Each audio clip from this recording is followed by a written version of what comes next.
In this training, we're going to show you how to request a resource for an employee. On the home screen, you'll simply click on Request a Resource, and then in this drop-down menu, select the employee you need to request the resource for, and then you'll see that your active resources will pop up here. You could do multiple resources at one time, or just for our example, we're going to do one here. We'll request a computer for Tannen. We'll click on Continue, and this will bring up any options we might have for this resource. First, we'll put a date in when this resource needs to be fulfilled by.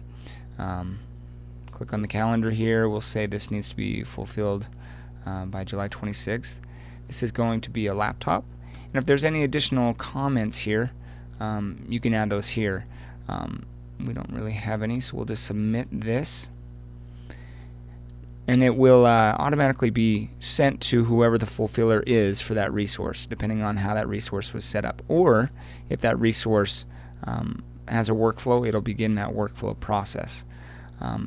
Now for the fulfiller, when they go to their home screen, they will see now that they have a requests to be fulfilled section, and we could see there's a computer here for Tannen Newland and when it's needed by. So when they're ready to fulfill this resource, they'll come in here, click on that resource. They'll see the information here. If there were any notes, they would be down here.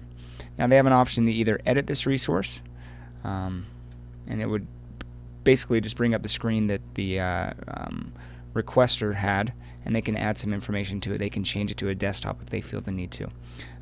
They can of course fulfill it, they can decline the resource, or they can simply delete this resource. Most of the time you won't be deleting resources unless it was requested on accident from the beginning. Most of the time it will be revoked. So we're going to click here to fulfill the resource. It does a nice little timestamp here. Again, there's another notes field here for the fulfiller. If they want to put some notes in there just for their records, they can do that. And then they can click submit, and that will save it in the system. And that is simply how a resource is requested and then fulfilled by whoever that is that's set up to fulfill that resource.